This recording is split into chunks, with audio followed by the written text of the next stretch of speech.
Ignatius Press and the Augustine Institute present the Formed Book Club.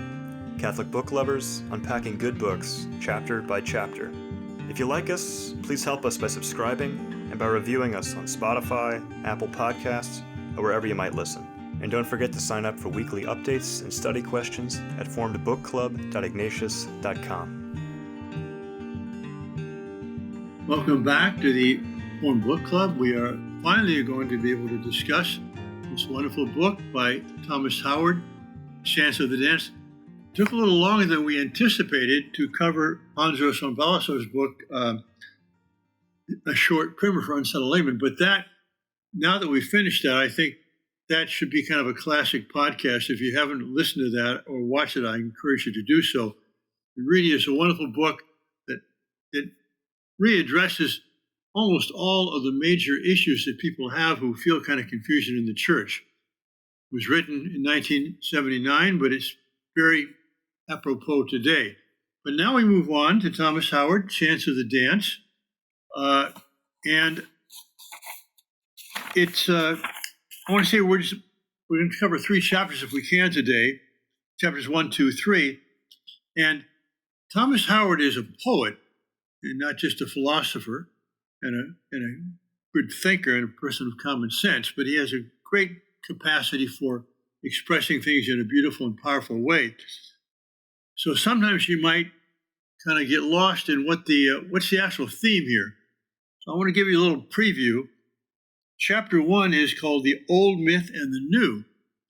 And he asks the question whether the cosmos is full of items that are connected, all related to each other in some way, meaningfully, or whether they're all disconnected. Whether nothing means anything, that is, no particular thing actually refers to anything else, or whether everything means everything. Everything is connected. So that's the first chapter, The Old Myth and the New. The second chapter, Of Dish Rags and Borzois. Now, what would that be about?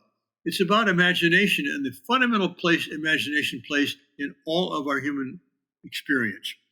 And then chapter 3, Lunch and Death, it's about ritual, how we employ imagination to give significance to ordinary things and even extraordinary things by ritual. So those are the 3 things: the connectedness of the cosmos, imagination, and ritual. So with that, let's jump right in.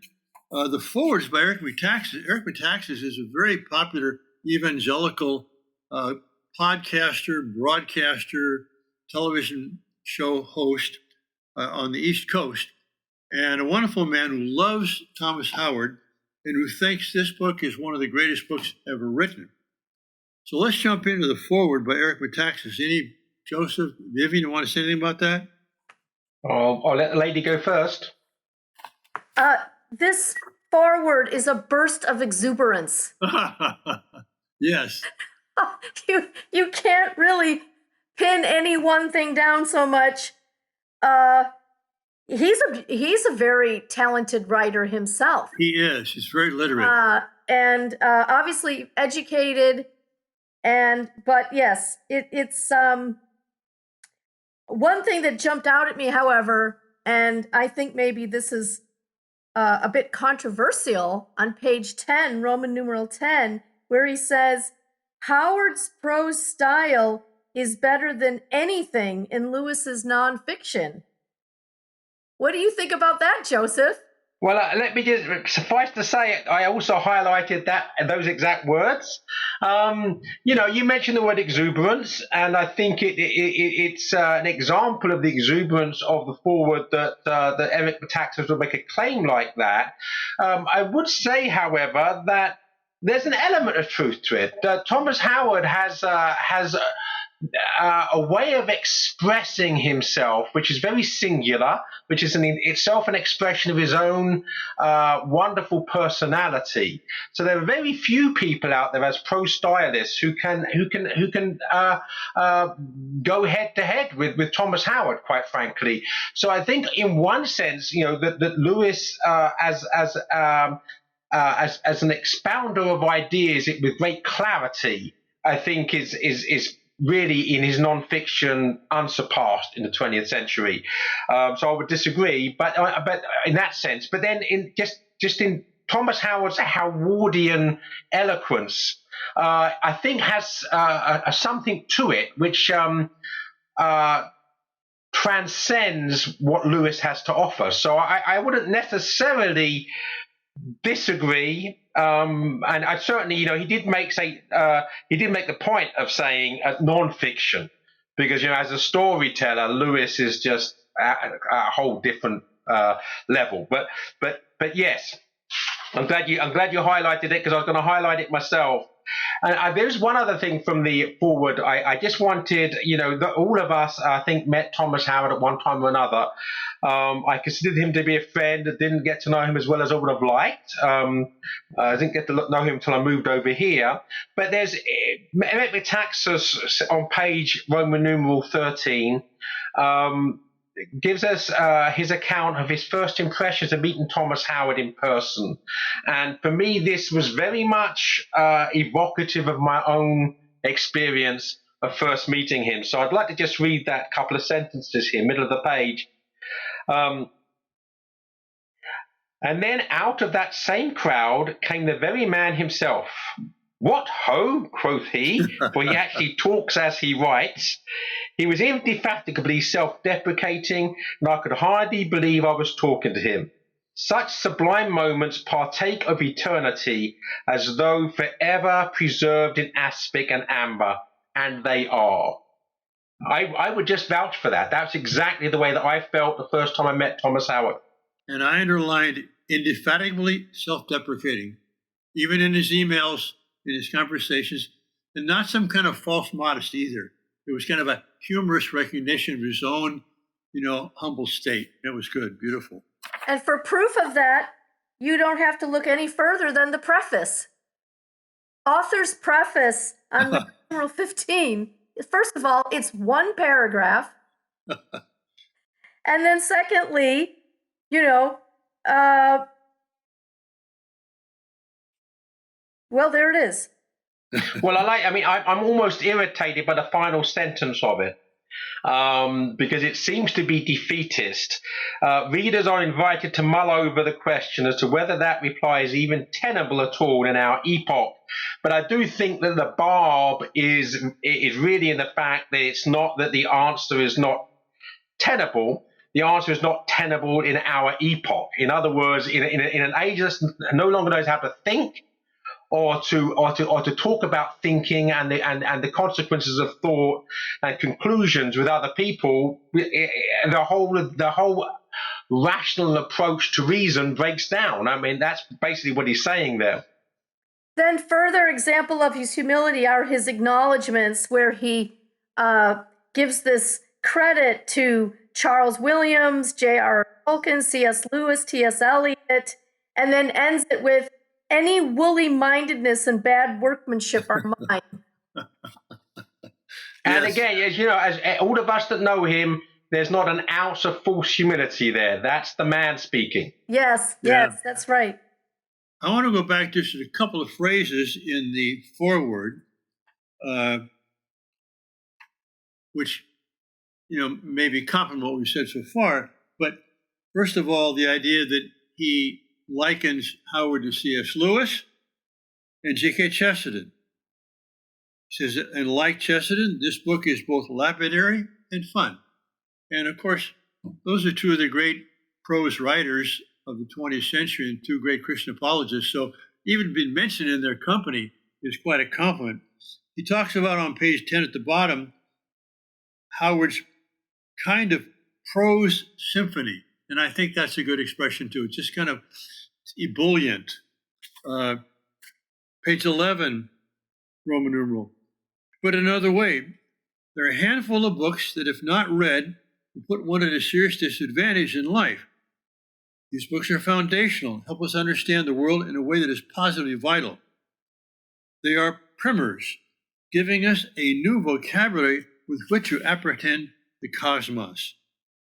And then later on that page, I cannot think of a single book in creation that says anything approaching what this book says and certainly not with the elan and joie de vivre and fitness with which this book says. Well, that's an exaggeration, of course, but it's not an implausible exaggeration. Good. So we're taking the foreword, the preface, the acknowledgement. Let's go to the next page, page Roman numeral 19. It's not written on the page there, but it's a brief epigram on this thing, or epigraph. He's quoting Eugene Warren, whom I don't know. But is it chance or dance moves the world? Is the world blind and dumb, or bloom festal? A vain jest or a holy feast? How beautiful that short poem encapsulate the whole theme of this book. Yes, I would like to say, Father Eric Metaxas, talking about this book being foundational, so many Protestants who've converted to Catholicism, and Eric Metaxas has not converted to Catholicism, but he is a convert to Christ, mention the works of Thomas Howard in their litany of books that had an impact on them. His Evangelical is Not Enough, and his Christ the Tiger. And Christ Chance the or the Tiger Dance too. are the two that I hear the most often, and they were both key for me in entering the Catholic Church. I read Evangelical is Not Enough beforehand, and then as a confirmation gift, I was given Chance or the Dance. And yes, they were very important in my process of embracing Catholicism. Well, let's jump into chapter 1. I noticed in rereading this that beautiful as his prose is and fulsome, there's always one or two sentences that crystallize, the thought that he's trying to express. And so I'd like to have you two maybe comment on the chapter, and then whatever of those little crystalline statements that you haven't covered, I will then mention at the end. Well, I would actually quite like to comment on an irony that's inherent in the very title of chapter 1, the old myth and the new. Because, of course, the word myth means story. Now, the old myth is an old story that accepts and embraces the fact it's a story. The new myth is a story which doesn't believe in the existence of stories. But because it has a meta-narrative, it has a way of understanding things, it's got its own myth, its own story, even though at root it's claiming there's no such thing, there's no meaning. But isn't it interesting that his whole point about the new myth is it's science, which is not a story. But what do we hear now instead of news? We hear about narratives. That doesn't fit the narrative. Here's the narrative. But what they mean by that is that truth has been deconstructed. Nothing is really true in itself. It's just your constructing of a narrative, which is truth for you. And we have these competing narratives without any objective way of judging one narrative from another. Anyway. But the irony is that everybody's telling stories, right? Yes. A narrative is a story, and you can say that none of the stories are true. But the point is, the only way that we understand anything is through the weaving of stories. And somebody should start asking primal questions. Well, why is that? Why can we say nothing without a story if somehow we're not part of a story? Right. Well, he points to that on page 5, where he says, we modern men have accepted the sovereignty of the new myth. We bow to the edict science is all, and then believe it. But all the while, all unaware, we keep the old myth alive. And how about this? Science is all. I mean, my goodness, this whole COVID era that we still are passing through, and before that, climate change. Weren't we told over and over again, science is real, science is all. If you ask intelligent questions, you don't believe in science, so on and so forth. I mean, this has taken a new level of beating us up with science. The comment I would make on that line, all the while, all unaware we keep the old myth alive, is the reason we believe that we keep the old myth alive, or don't believe it, we don't know it, is because it's the old myth that keeps us alive, that we cannot live without it. That's the point. That's right. We certainly can't live without meaning, and that's the difference between the old myth and the new. The old myth being everything has meaning, and the new myth being nothing has meaning. Well, who can live without meaning? Yeah, so we all become hypocrites because we all talk as if meaning exists, even if we believe it doesn't. And it's hardly satisfying to be told that you're making up your own meaning. By making it up and it's not true, what kind of comfort is that? Well, he begins with his wonderful, humorful, gentlemanly sarcasm. You know, the first sentence, there were some ages in Western history that have occasionally been called dark. And he lists why they were called dark. And at the end, he says, altogether, life was very weighty, and there was no telling what might lie behind things. The ages were, as I say, dark. Then the light came. It was the light that has lighted us men in a new age.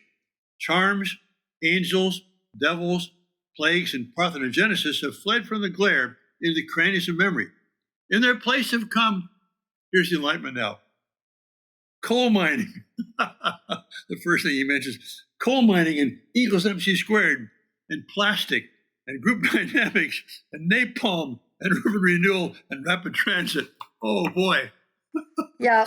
What progress. He has a wonderful sense of humor. Yeah, and what humor as well, precisely.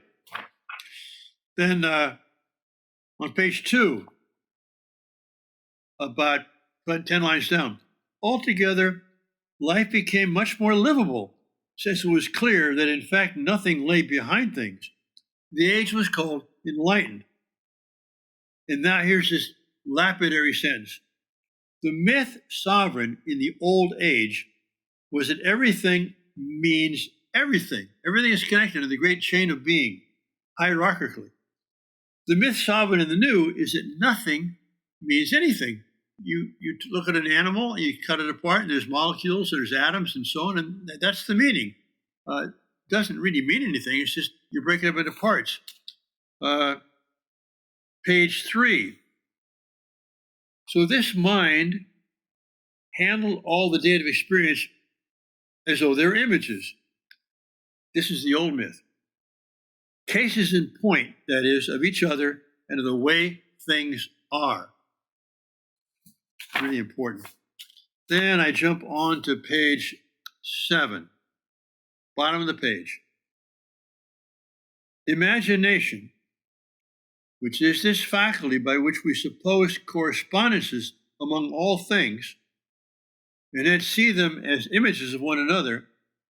It is the imagination, the image-making faculty, is understood in opposite ways by the old myth and the new. By the new, it is seen as a flight into fancy. By the old, it was seen precisely as a flight towards actuality. Finally, on page 9, new paragraph. In any case, there is the situation. The old myth saw the world as image. The new sees it as a chance concatenation of physical events. There you are. You have the dance between all these players that are related to each other with color, with sound, with motion, with grace. Or you have all the atoms in the void moving and interacting in deterministic or quantum ways. So the whole book is going to kind of elaborate this very important insight, it seems to me. Yes, it's very important, Father, what you read on page 7, where he defines his term imagination, the image faculty, because that's what he builds on then in chapter 2 by these concrete examples of how we do this. He says on page 11, imagination is the commonplace of our experience. And, I'm sure a lot of us are surprised when we read something like that because we're using imagination all the time and not even aware that we're doing it. We can't not use it. Exactly. Well, Like that's what he says in the opening two paragraphs. He says, it is common enough for us to think of imagination as something for the poets, or if it has anything to do with us, as brought into play only in our reveries, when we dream of flying away to some fruited island in a tropical sea. But it is more than that. It is something that is at work in us every moment of our lives, sleeping and waking, and that shapes every thought we have about ourselves or anything else. So, I mean, you can't talk about that being a flight of fancy because it's something to the very fabric of who we are. Right. Go ahead, you two, because I'm going to end up with some quotes unless you people quote them well, yourself. Where is your next quote, Father? Well, I'm on page 12. Okay. Because you rightly praised him for defining his terms. New paragraph there. Imagination is, in a word, the faculty by which we organize the content of our experience into some form and thus apprehend it as significant. So he's going to explain in this chapter, in this book, how imagination is that which allows us to see significance in things. That is meaning, that is relationship.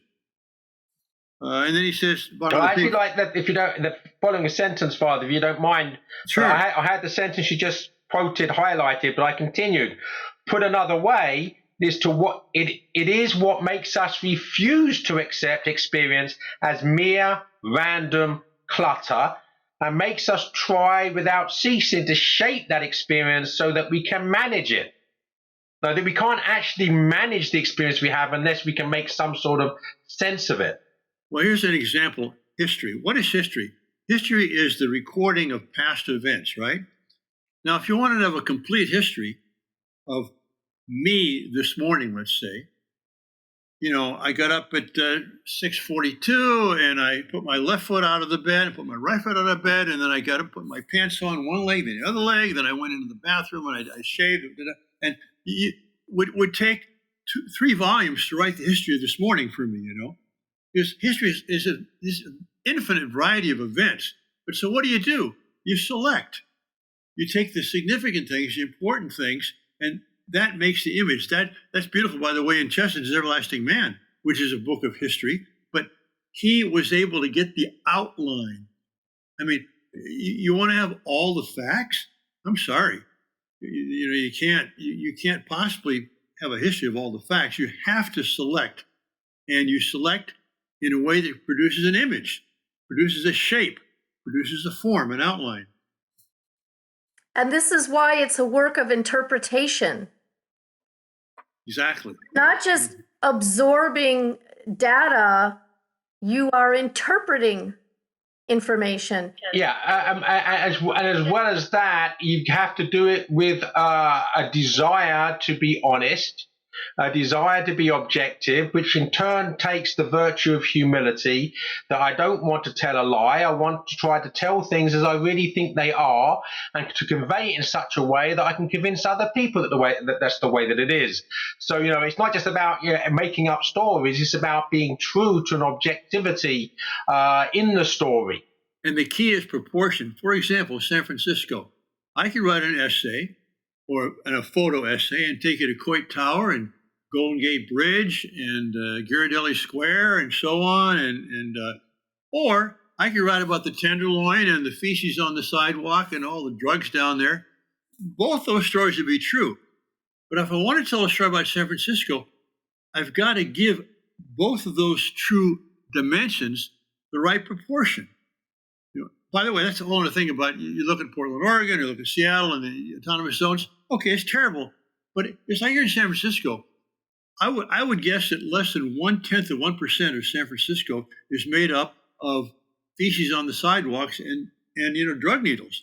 But that gets all the attention. We had an earthquake in 1989. I was going to the World Series actually, and I heard the stadium shake underneath me. We drive home.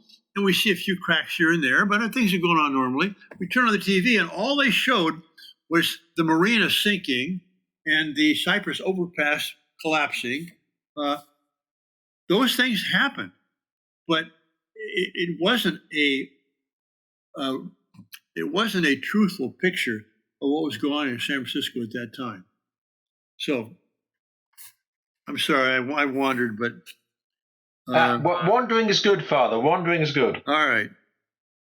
On page 13, quarter of the way down, he says, by calling upon some other area of familiar experience, we heighten our appreciation of the experience in question. So this chapter is called Of Dish Rags, and Boris says, man, I feel like a dish rag. Well, that says what 4 paragraphs wouldn't fully, expound. That's right. And towards the bottom of that page as well, when he's using an example of the school teacher who gets his students to give examples of metaphors, which is the imagination in practice, and then he talks about this faculty, and he says, when we do exercise it, it is in order to bring about a heightened awareness of the experience in question. In other words, to actually experience it more fully. To do so is to reach across a gulf that cannot be spanned, and then a gulf that cannot be spanned. How else shall I say it? Right. By the analytic faculty in us. In other words, we have no choice but to use these metaphors in order to actually make sense of what we're experiencing. That's right. I like telling it to my students. I say, do you get the point? Well, what am I referring to? A sharp object? Hey, look, pay attention. What do you mean, pay attention? You're going to exchange some kind of currency here? Or what's attention? Ad tendere means to lean toward something, Oh, do you follow me? Oh, well, are you behind me walking? Well, all of these expressions are metaphorical. We cannot speak. We cannot communicate without them. And we can't think, because basically all the speaking is incarnating thought. We can't even think, even to ourselves, without using metaphors. And images. And even our words are images. Yes, indeed. I mean, on the page, it's a visual image. In our ear, it's an aural image. But we can't communicate without physical images, image in the larger sense of some physical manifestation of reality underlying it. Page 14, new paragraph. If we look at imagination just on this level of ordinary conversation, we can see at least 2 things at work in it. In the first place, it is what might be called a synthetic faculty. That is, it brings things together, synthesizes rather than breaks them apart, analyzes. As a dish rag brings together a whole bunch of different disparate experiences into one concrete singular example. In the second place is an image-making faculty that is its tendency is from the abstract toward the concrete and not vice versa. Again, I mean, this is I highlighted exactly the same sentences. That I think is a key point that he makes here that we need to carry with us throughout the rest of the book. Right, and he sums that up too on page 19, in the middle of the page, a new paragraph. He says, this associative activity of the imagination is in a way the opposite of that which is at work in the scientific method, because the scientific method analyzes it, it breaks apart. It separates into its parts. In fact, who was it, Joseph? I think it was T.S. Eliot. Someone said, we murder to dissect. We murder. Yeah, actually, I think it was. I think it's one of the Romantic poets. I think it might have been Wordsworth. Okay. Anything else on chapter 2? Well, I highlighted exactly the same passage as you about the scientific method. Is that it dismantles to get at the truth of the matter. And that's the whole point, the truth of the matter. Well, here, actually, that's not a metaphor. That's literally true. Because the only truth it can get at is the matter. And that isn't the whole truth. And actually, the bottom of that page, Father and Vivian, the idea of the furrowed brow of an angry man. When we start talking about the human person here and his emotions, we talk about here about it being like a thundercloud, a visage like a thundercloud, it sums it up. You can't talk about a furrowed brow in terms of, and I think even in the scientific method. Well, Tom and Joseph, even a furrowed brow. What is a furrow after all? So you could use a word like a word such as a frown, I suppose, would be the signify, the label. But the point is that is it possible through the scientific method to actually measure empirically a frown and work out why we do it and the muscles necessary and why do we respond this particular way when we're angry? It doesn't matter how much we look at the matter involved in the expression of the frown. The answer to the question as to why do we frown, right, is not something that's ever going to become clear through using the scientific method. And not only what is a frown, but so what? What does it mean? What does it mean to frown? And so this is why we need this image-making faculty, this imagination to be able to make relationships. But I want to give an example of this science versus this other thing. So I was taking my children to the Academy of Sciences here in San Francisco when they were young, and they had an exhibit on bats. And all throughout the exhibit, they had facts and they had myth.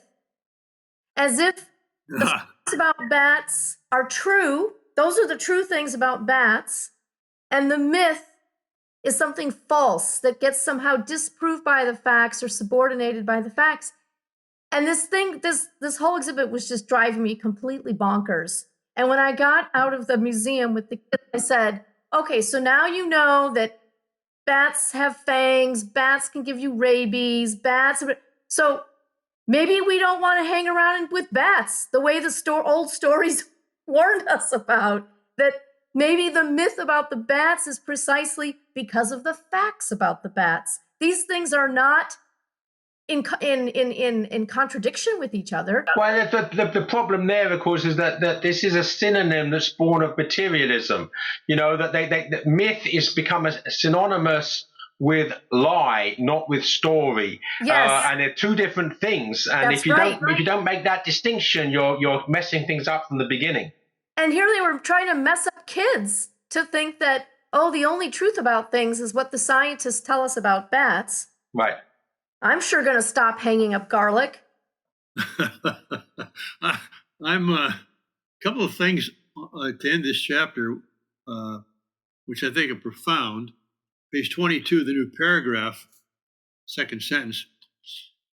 The habit we have of resorting to it all the time, that is imagination, may suggest something about the nature of things and language that is far more radical than we might at first suspect. So the fact that we're using these images and myths all the time may suggest that it's much more fundamental than we would otherwise think. And at the bottom of the page, it says, the habit suggests that our whole apprehension of things occurs under the species of concrete analogy, and that no thought or utterance at all is possible in any other terms. And that, ladies and gentlemen, is why the Word became flesh and dwelt amongst us. Amen. May I, however, I know we're running out of time here at the end of the chapter, to follow up with the following sentence. So even in symbolic logic, so something which is presumably as far away from the imagination as you can get, even in symbolic logic, exactness and distinction are sought by supposing that we may evoke this, some quantity idea, in terms of this, some squiggle on the paper. In other words, plus, minus, equal signs are all symbols that require the use of the imagination. We can't even express ourselves in terms of pure logic without the use of the imaginative faculty. Amen. Well, let's call it there. We've gone over a half hour a little bit, but we've covered two wonderful chapters. And this is going to be unfolding and becoming more rich as we go forward. So next week, we'll begin with chapter 3, which is lunch and death. I'm sorry we have to postpone chapter 7 sex for a while longer, but it's going to come. So what's when I stop laughing? What's the reading assignment exactly for next week, Father? Oh, sorry. Well, so it was going to be 4, 5, and 6. So let's make that the assignment still, but we'll start with 3. See how far we get next week. Thanks, everyone. God bless you all. See you hopefully next week. If you enjoyed this discussion, please help spread the word about the Forum Book Club by subscribing to the podcast and writing a review. You can sign up for weekly updates at forumedbookclub.ignatius.com.